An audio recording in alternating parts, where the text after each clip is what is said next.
Anda kembali di Nusantara Economic Updates. Kita akan lanjutkan kembali dialog kita, Bu Mira. Mungkin kita melihat banyak sekali perusahaan yang melakukan PHK dengan alasan, oh ekonomi sedang melemah, daya beli sedang menurun. Apakah memang alasan-alasan di balik PHK ini memang dikarenakan faktor ekonomi atau ada aturan-aturan yang membuat PHK ini jadi lebih mudah Ada dilakukan? dua. Yang pertama memang faktor ekonomi yang sekarang daya beli sangat rendah, sehingga barang produksi yang dihasilkan itu tidak terserap alias tidak terbeli. Ya. Lalu yang termasuk di domestik maupun di global. Karena banyak sekali ini misalnya pabrik tekstil dan turunannya seperti alas kaki itu kan dia biasanya ekspor. Nah negara-negara yang menerima ekspor alas kaki, tekstil dan sebagainya itu juga dalam tanda kutip juga tidak mau lagi membeli pasca perang Rusia dan Ukraina.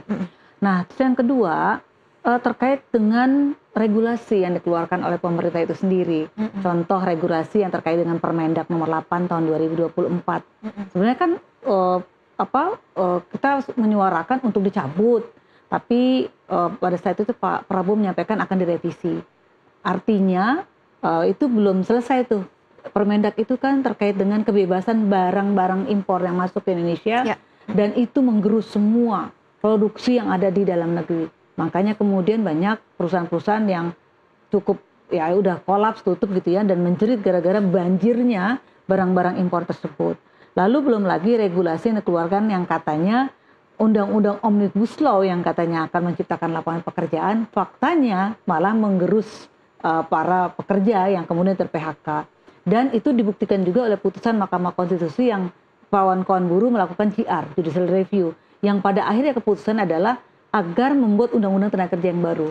Dan harapan kami sih pemerintah membuat satu regulasi yang tidak lagi dalam tanda kutip merugikan para pekerja dan juga tentu tidak lagi merugikan para pengusaha. Dan saat ini keluhan pengusaha kepada kami adalah bahwa tadi ketika mereka menghadapi situasi domestik dan global yang belum ada kepastian terkait dengan produksi dan ekonomi yang lesu, tapi satu sisi pemerintah juga belum memberikan bantuan-bantuan terkait dengan keringanan pajak dan lain sebagainya. Satu sisi kita dihadapkan para pekerja ini pengangguran terbuka 7 jutaan lebih, lalu angkatan kerja juga sekarang sedang menganga lagi mencari pekerjaan, lalu kemudian ditambah lagi sekarang persyaratan-persyaratan pencarian pekerjaan yang nggak masuk di akal, itu nambah lagi beban. Dan kemudian pemerintah juga sekarang ini tidak menyasar ketika ada bantuan BLT atau bantuan sosial segala macam, itu tidak menyasar kepada para pekerja. Data-data yang diberikan juga data-data yang belum ada kejelasannya. Dan harapan kami sih sebenarnya sih kalau PHK itu dijalankan sesuai dengan aturan main, ada dialog gitu ya, ada transparansi, diajak aja, dan PHK itu jalan terakhir. Sebenarnya ada opsi-opsi lain gitu loh maksud saya. Jadi ketika misalnya pernah terjadi di Jerman tahun 2008-2009, itu pengurangan hari kerja. Biasanya misalnya 6 atau 5 hari menjadi 4 hari. Dan ada juga pengurangan gaji, tapi bukan gaji pokok, tunjangan-tunjangan. Itu bisa, tetapi itu nanti bicara kesepakatan kedua belah pihak antara pekerja dan pengusaha, dan harus ada nanti dikembalikan ya kalau situasinya sudah naik. Gitu. Ada opsi alternatif begitu ya yang sebetulnya masih bisa jalan. Jadi diskusi juga antara pemerintah juga. Bu Hendri, kita lihat memang ekonomi saat ini kan sedang, kalau dari data memang terlihat stabil, tapi tadi juga sudah banyak dijelaskan oleh Bu Mira bahwa kondisi di real di lapangan ini PHK-nya seperti apa, masih banyak sekali dampak-dampak yang dirasakan, dari salah satunya tadi masifnya barang-barang impor ke tanah air. Anda melihat seberapa besar ini efek PHK jika terus berlanjut ke pertumbuhan ekonomi di kuartal keempat? Ya tentu gini kan, kita harus melihat antara angkatan kerja baru ditambah PHK, terus kemudian dikurangi dengan kemampuan penciptaan lapangan kerja. Nah ini selalu defisit. Nah artinya ini tidak lapangan pekerjaan yang baru kalau bisa menciptakan lapangan kerja untuk angkatan kerja baru plus yang PHK, nah masalah. Artinya ini hanya ada transformasi untuk sektornya. Kalau ini masalahnya tidak. Jadi setiap satu pertumbuhan ekonomi itu kemampuan menciptakan lapangan kerja itu semakin lama semakin turun. Nah ini kalau ditanya, terus gimana dong Kalau kita urusannya bukan urusan ekonomi, ini adalah urusan ekonomi sosial politik, stabilitas sosial politik.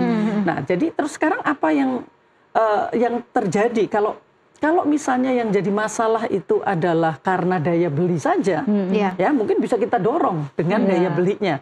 Tapi masalahnya sekarang ini ada juga kalau kita lihat tadi inflasi yang tinggi di level konsumen itu dari makanan, di mana semakin ke bawah kelompok bawah itu yang tadi terkena PHK, keranjang belanja mereka itu 70% adalah makanan. Nah kalau kelompok atas mereka tidak terasa inflasi 3%, apalah artinya inflasi 3%? Karena makanan mereka justru semakin berkurang karena bisa menjaga kesehatan, mengganti dengan makanan yang lebih sehat. Gaya hidupnya berbeda. Gaya hidupnya berbeda. Nah, jadi tapi kalau ini kelompok bawah, ini kan tidak menjadi semakin berat. Nah, harusnya ini kan ada potret yang lebih detail. Jadi potret yang lebih detail, sebenarnya inflasi ini harus ditekankan. Kalau memang inflasi adalah karena makanan dan itu adalah makanan-makanan yang dikonsumsi oleh kelompok bawah, apa yang harus dilakukan? Dan itu tidak oleh kelompok KSSK tadi, tapi ini adalah kelompok-kelompok kementerian-kementerian teknis untuk melakukan segera. Kemudian sekarang kalau ada yang mungkin fenomena yang baru mungkin sekarang ini adalah inflasi di sisi produsen. Nah, kalau sekarang terjadi inflasi di sisi konsumen dan di produsen itu semakin sulit diselesaikan. Karena artinya dari sisi supply-nya itu yang memang semakin hari semakin mahal. Nah, kalau daya belinya sedang turun, dari sisi produsen sudah tidak mampu lagi untuk menjaga harga jual atau jangankan menurunkan, menjaga aja susah. Sekarang sudah mulai menaikkan harga karena inflasinya. Nah, artinya ada tekanan dari dua sisi.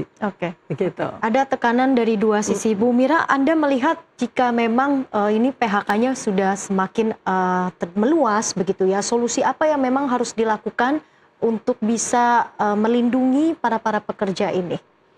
Yang pertama, negara harus hadir. Itu harus pasti ya, negara hadir. Kalau saya sih lebih cenderung antisipasi. Jangan sampai terjadi baru ada reaksi kan gitu ya. Antisipasinya apa? Kan kementerian, terutama Kementerian Tenaga Kerja nih, harusnya kan punya dong yang namanya early warning system. Jadi harusnya ada peta dong bahwa ini sudah ada lampu hijau, lampu kuning, lampu merah. Nah, ketika perusahaan sudah mulai lampu kuning, harus dong yang namanya kementerian atau juga lembaga terkait itu sudah mengantisipasi ini kenapa? Ini persoalannya apa? Apakah contoh misalnya, apakah ekspornya lesu, maka bantulah seperti apa dari sisi itu gitu.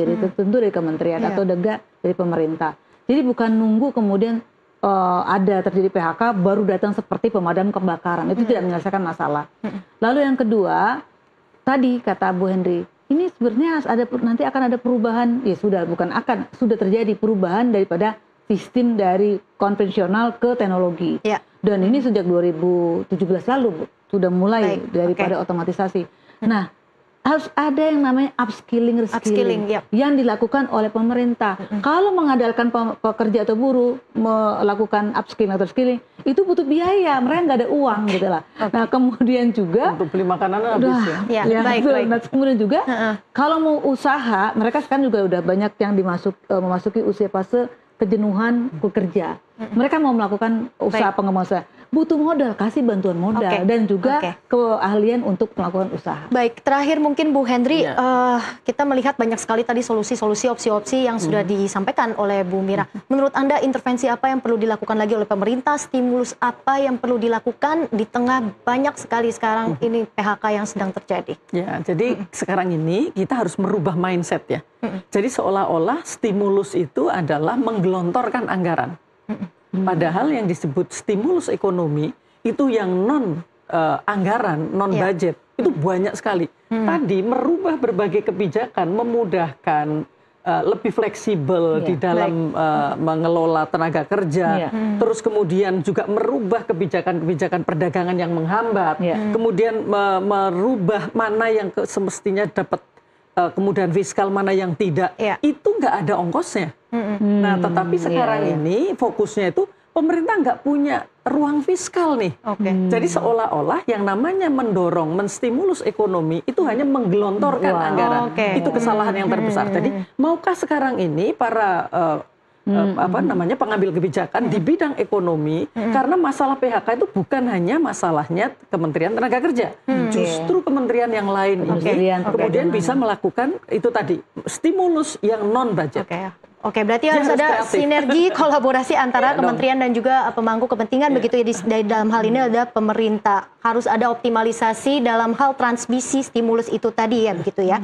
Baik, terima kasih Bu Hendri Saparini selaku ekonom senior Core Indonesia dan juga Ibu Mira Sumirat, Presiden Asosiasi Serikat Pekerja Seluruh Indonesia atas waktunya sudah bergabung bersama kami di Nusantara Economic Update hari ini. Terima kasih, sehat dan sukses selalu. Amin. Ya, terima kasih. Ya pemirsa, dialog tadi juga sekaligus menutup perjumpaan kita hari ini. Saya Leng Gracia pamit undur diri, sampai jumpa.